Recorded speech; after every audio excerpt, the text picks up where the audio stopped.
Irānas mediji nesen publicēja klipu ar vēstījumu. Irāna vēro Amerikas Savienotās valstis kuģus. Ja Amerikas Savienotās valstis uzbruks, Irāna atbildēs ar pilnu spēku. Otrajā daļā redzams, kā šahīda droni trāpa mērķī.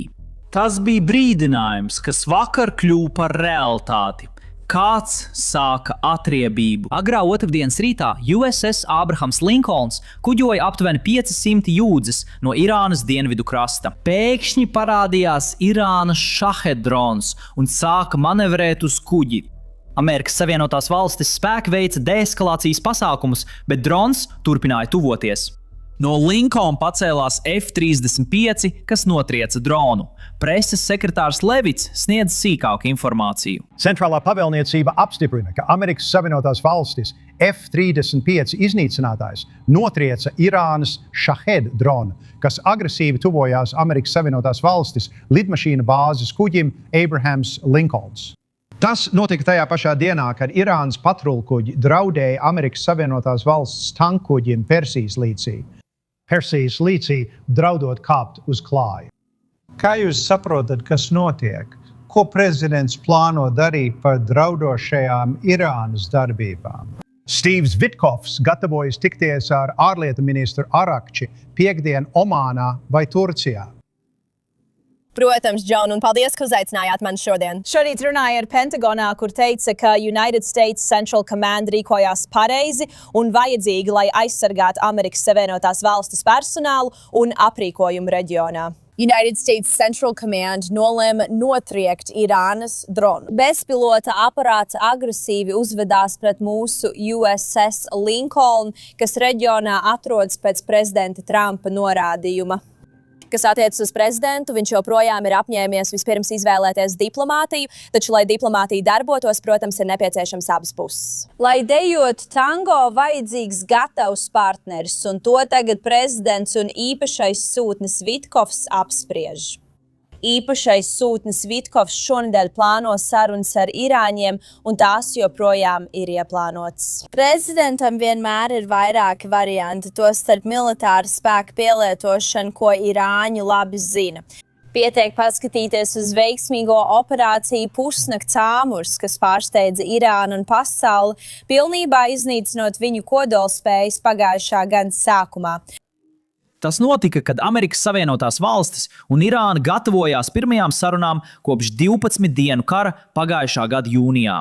Uzbrukt Amerikas Savienotās valstis bāzes kuģim neilgi pirms miera sarunām ir ne tikai agresīvi, bet arī savādi, ja vien kāds nevēlējās šīs sarunas. Pēc drona incidenta tikai dažas stundas vēlāk Irānas patrulku laivas mēģināja sagrābt amerikāņu naftas tankuģi Hormuza šaurumā. Makardien jau stāstīja par šo ziņu, bet toreiz kaut ko nepieminēja. Uz šī tankuģa iespējams visa apkalpe bija Amerikas pilsoņi. Ja Irāna būtu pārņēmusi kuģi, viņiem būtu arī ķīlnieki, ne tikai kuģis. Ja zināt islāma režīma vēsturi, zināt arī viņu taktiku. Islāma republika nāca pie varas, sagrābjot amerikāņu diplomātus par ķīlniekiem Amerikas Savienotās valstis vēstniecībā 1979. gadā. Viņi tos turēja ķīlā vairāk nekā gadu un iespējams cerēja to atkārtot. Viņi gribēja sagrābt amerikāņus, iegūt priekšrocības un sarunās būt stiprāki, bet tas neizdevās, lai gan tāds nodoms bija. Tagad. Šī nav tikai militāra provokācija. Pat diplomātiskajā frontē Irāna pēkšņi atsakās no lietām, ar kurām jau bija piekritusi. Saskaņā ar Axios, Irāna tagad prasa mainīt piektdienas sarunu vietu un formātu. Sarunas bija paredzētas Stambulā, tās novērot aicināja vairākas arābu un musulmaņu valstis, un sākumā Irāna tam piekrita. Bet tagad viņi vēlas pārcelt sarunas uz Omānu un vēlas, lai tās būtu divpusējas sarunas. Tikai Irāna un Amerikas Savienotās valstis, bez citu valstu novērotājiem. Viņi atkāpjas no iepriekšējās vienošanās, kuras panāca nedēļām ilgi. Tas nav tikai loģistika, drīzāk sabotāža.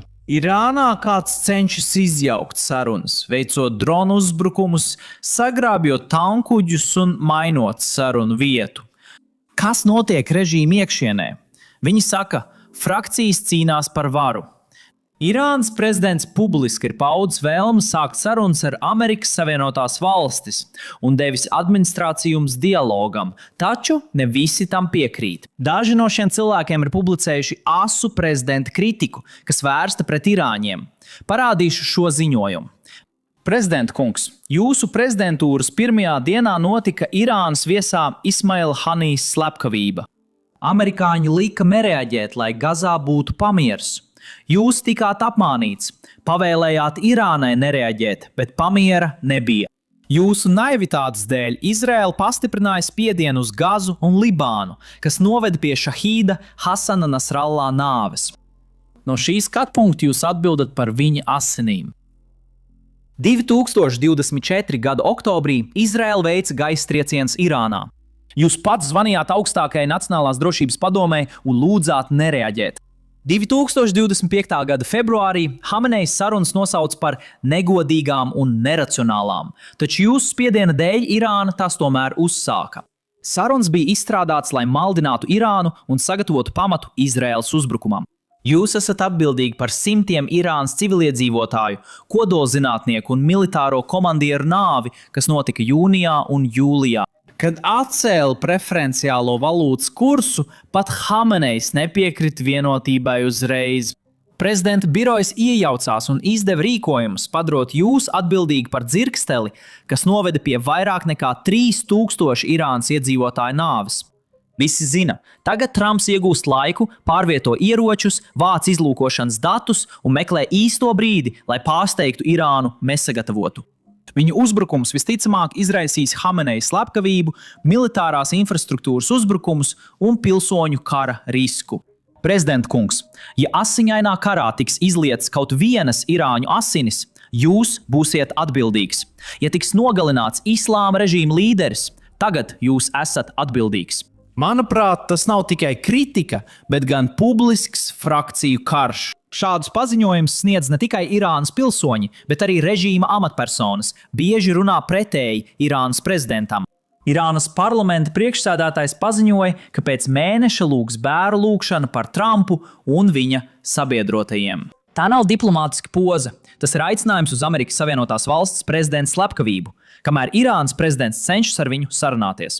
Augsta ranga Irānas drošības amatpersona Irānas mēdījiem paziņo, ka Irānu neatteiksies no kodolieročiem. Paklausieties! Islāma revolūcijas līdera galvenais padomnieks Ojatulla paziņoja, Alī Homeinī atkārtot uzsvērs, ka Irāna nesūtīs savu bagātināto urānu citām valstīm, jo tas nav nepieciešams.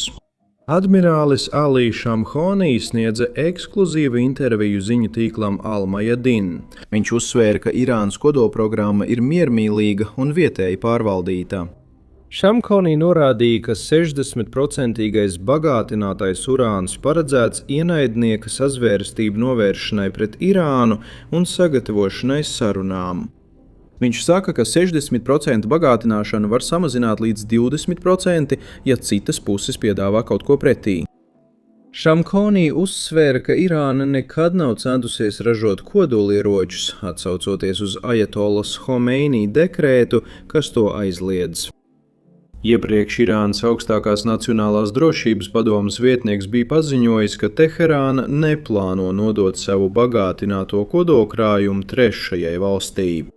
Alī Bogarī uzsvēra, ka kodolsarunās ar Amerikas Savienotās Valstis šie jautājumi netiek apspriesti. Hamenejs norādīja, ka Irāna neatteiksies no kodola un raķešu spējām. Šī daļa netika publicēta oficiālajā vietnē, bet cilvēki, kas apmeklēja Hameneja runu, apgalvo, ka viņš to teica tās laikā. Tātad, ko mēs patiesībā pieprasām? Apskatīsim šīs prasības.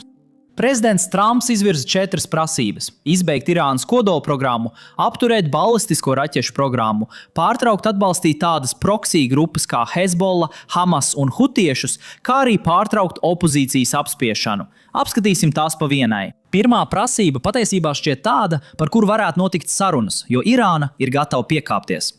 Otrā prasība vienkārši nešķiet realistiska.